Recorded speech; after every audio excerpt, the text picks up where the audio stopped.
We've got some very interesting news to take a look at here today involving the New York Rangers and a former player of the team signing a new deal over in Europe. So we'll take a look at that news. And also, we're going to take a look at a very interesting article from the Hockey Writers where they come out with their Metro standings prediction for the upcoming 2025-26 season as well. So we've got two things to cover in today's video. So let's get right into it here. And we'll start off with the signing news here as former Ranger Jimmy Vesey, who of course was a part of this Rangers team this past season and was dealt before the trade deadline in that deal with the Colorado Avalanche, which saw the team, send away also Ryan Lindgren as well, a part of that package. And Jimmy, of course, did not end up re-signing in the NHL. There were some rumors of him possibly signing over in the KHL in Russia with a few different teams possibly, and one of them was actually the team that Gerard Gallant, a former Rangers head coach, of course, has now taken over with the Kunlun Red Stars. So there was some kind of rumors linking him to the Kunlun Red Stars there, one of those, a couple teams over there in the KHL, but ended up deciding to sign with a team over in Switzerland instead of Russia, and that is Genevieve Servette, where he will continue his pro hockey career, which,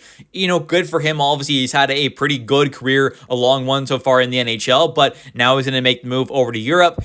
Maybe we see him back at some point in the NHL. It's definitely possible, but at least he's going to get to continue his pro career, making some good money, playing at a high level there, of course, in one of the top kind of pro leagues outside of North America. So I think that's good for Jimmy Vesey, and I wish him nothing but the best. But let's get on to the main part of today's video where we're going to take a look at the Hockey Writers article here where they break down their kind of prediction for the upcoming 2025-26 standings for the Metropolitan Division. So we're going to take a look at kind of where they have this entire division kind of ranked out. And of course, we're also going to take a look at where they specifically have the Rangers ranked as well. So let's take a look at their standings prediction and kind of break things down here. And of course, we'll start off at the bottom where they have in the kind of bottom tier, they have three teams, the bottom three, and that is the Penguins, Islanders, and Flyers. To me, I think that's pretty fair. These are more than likely going to be the worst teams in the league, and I do think there very well could end up being a kind of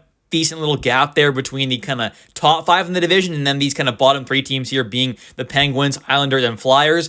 I still think, for example, the Penguins they're still in that kind of rebuild mode. They're lacking a lot of talent in pretty much every area of their team, forward, defense, and even goaltending side of things. So I think they could definitely have some pretty big problems once again this upcoming season with also a kind of fresh, new, inexperienced, NHL head coach. They hired a brand new first-time NHL head coach there in Dan Muse, who was the actual assistant of the Rangers last season. So I think they definitely could have some struggles this upcoming season. Then you've got the Islanders there who are still in kind of their little rebuild kind of mode there. They made a lot of kind of moves this past season. They're shipping some guys off. They've added in a lot of good young talent, but I still think they're a few years out from really kind of starting to compete once again for the playoffs and possibly a kind of playoff run there. So I think they're going to still more than likely be in that kind of bottom tier of the Metro. And also in that bottom tier alongside the Penguins and Islanders are the Philadelphia Flyers. I think they may end up being the kind of best out of the three here, but I definitely could still see them being one of the bottom teams, one of the worst teams in the entire Metro Division. They have some decent talent there. I think they have maybe a better team to kind of compete right now, I guess, than the Islanders maybe or the Penguins, but I still think they have a pretty young team and definitely don't quite have enough talent to really compete for a top three spot in the Metro. Maybe they make a little noise, kind of somewhat pushing towards the kind of wild card spot there, maybe the second one in the Eastern Conference, but to me, they're more than likely not going to make playoffs and will more than likely be in that bottom three of the Metro. And now going from tier 3, which they call the bottom 3, up to tier 2, which they call the battle in the middle, they have three teams in this tier as well. The Washington Capitals, Columbus Blue Jackets, and the New York Rangers. So starting off with the Capitals, they obviously had that insane monster season there where they finished with 111 points. I definitely am expecting to see them take a pretty big step back. I just don't see how they're going to be that good once again. It does seem like the underlying numbers kind of say they definitely over-exceeded expectations, like it kind of looked like on paper, just looking at that team, they didn't seem to be that good on paper, and the numbers kind of backed that up, it seems like. So they're more than likely going to take a pretty big size step back, or at least a decent sized one. How big of a step back, we'll have to wait and see. But I definitely do expect them to still be at least competing for a wild card spot, but I don't quite think they're going to be, really competing for the top spot in the Metro. Maybe they're competing for like that third spot there, maybe the second spot possibly in the Metro division, but I really think they're more than likely going to be more so competing for a wild card spot than an actual top 3 spot in the division. Then you've got the Columbus Blue Jackets, who I think once again are probably just going to be on the outside looking in of the actual playoffs. Maybe they get it done this year and find a way to get into a wild card spot or an actual, division kind of top 3 spot there, but I just think they're probably going to be on the outside looking in once again. I still think they've got an incredibly kind of young group of talent there, group of like forwards and defensemen, and even some solid goaltenders there as well that are quite young, but I just think they're probably still another year or two off there before you really see guys like Fantilli and like a Ken Johnson really take some big steps forward maybe. So I think at this point they might still be a little bit out, but they've got an incredible young group of players there that are starting to really come along there. So maybe this is the year where we finally see them really kind of take that step up and get into the playoffs there. But I'm assuming as of right now, they probably will be just on the outside looking in once again, just like last season. But now for the Rangers, the main kind of part of the video here, of course, and they have the Rangers in the same tier as the Columbus Blue Jackets and the Washington Capitals. And look, I'll be one of the first people to tell you that the 2024-25 season for the Rangers was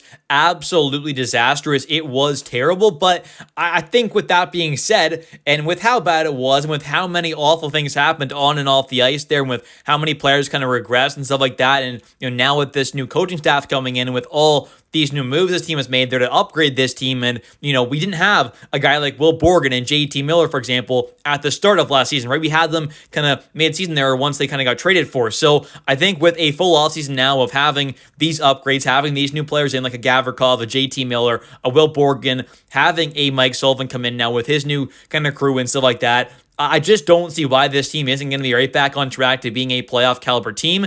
We've seen this team in the past. There have, I would say on paper, you could say a definitely kind of worse team on paper than what we have right now. I mean, we've added in now Adam Fox's best defense partner he has ever had in the entire NHL of his time being here. We have his best defense partner, right? His best guy to be alongside them in Vladislav Gavrikov. We made a serious move there on the back end. We went out there and saw this team this past regular season added a guy like JT Miller and Will Borgen, who I think are very impactful pieces, especially JT Miller, who can be a real star caliber guy for this team. So I think we've seen this team make a lot of good changes, and with all that being said, now having a full offseason to try and put it all together with the new coaching staff and all that kind of stuff, I just don't see why this team can't get back on track to being a top 3 team in the Metro. I think they definitely should be. I have them right now kind of projected to be in the top 3, and I think they should be competing right alongside teams like Carolina and the Devils for the kind of top 3 spots there. I do, as of right now, personally have Carolina finishing at that top spot in the Metro